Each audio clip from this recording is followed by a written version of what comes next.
கண்டுகளித்த இந்த நடன சிரோன்மணின்னு சொல்லலாம். ஏன்னா இந்த அபிநயத்தை இந்த சின்ன வயதுல உள்வாங்கி இப்படி வெளிப்படுத்தின இந்த குழந்தைக்கு நம்ம முதல்ல ஆரவாரமா ஒரு கைத்தட்டல் கொடுக்கணும்.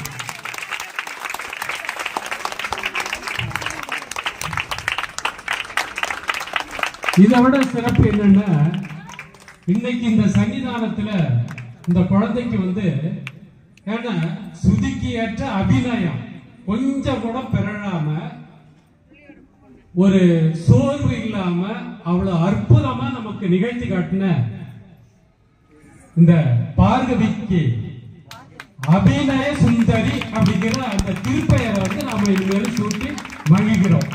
இவளுடைய பெயர் பார்கவி கணேஷ்ங்கிறதோட அபிநய சுந்தரிங்கிற அந்த பட்டத்துக்குரிய தகுதியான குழந்தை இவதான். அதனால இவருடைய பெயர் அபிநய சுந்தரி.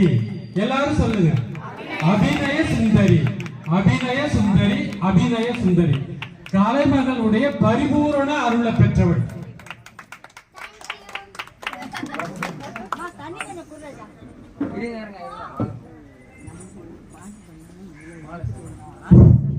சேவச்சஸ்மாயுஷ்யமாரோ கமாவிதாஷரமஹனம் மயிதே தானியம் தனம் வசும்பகுபுத்ரலாபம் சதசம்பஸ்ஸரம் தீர்காயுஹு. கிளாப் பண்ணுங்க எல்லா ராத்திரியும். இதே மாதிரி குழந்தைய இந்த மாதிரி ஒரு நம்ம ஒரு பேத்தி பிறந்ததுன்னா, பேத்தியோ பேரனோ பிறந்ததுன்னா இந்த கலைகள்லாம் அழிஞ்சுட்டே வருது. இதை பார்க்க கூட முடியல. நம்ம பிரசாதம் வாங்கி நம்ம வீட்டுக்கு கொண்டே ஓடினோம், நாடகம் பார்க்கணும். இவ்வளவு தூரம் எவ்வளவு அழகா இருக்கு. இப்ப அக்ஷத குங்குமம் கொடுத்துருந்தேன்னா எல்லாரும் கிளம்பிட்டு இந்த குழந்தை எப்படி அபிவிருத்தி ஆகணும். நீங்க எல்லாம் கொடுக்குற ஊக்கியம் தானே நம்ம இந்த குழந்தை நல்லா ஆடும். அது மாதிரி ஒவ்வொரு குழந்தையும் நம்ம ஆத்துல பெண் குழந்தை பிறந்ததுன்னா இந்த அபிநய நாட்டிய அங்கங்க நிறைய பேர் வாத்தியார்கள்லாம் இருக்காங்க. அந்த அந்த கலையை அபிவிருத்தி பண்ணணும்.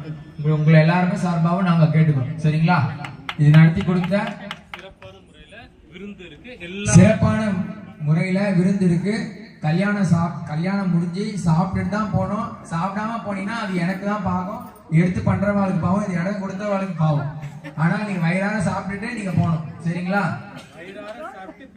பெருமாளோட அனுகிரகம் பெற்றுட்டு நீங்க போகணும். சரியா? இப்ப அக்ஷதை குங்குமம் எல்லாமே தருவோம், வாங்கி போகணும். அவ்வளவுதானே சார்? சுபமஸ்து.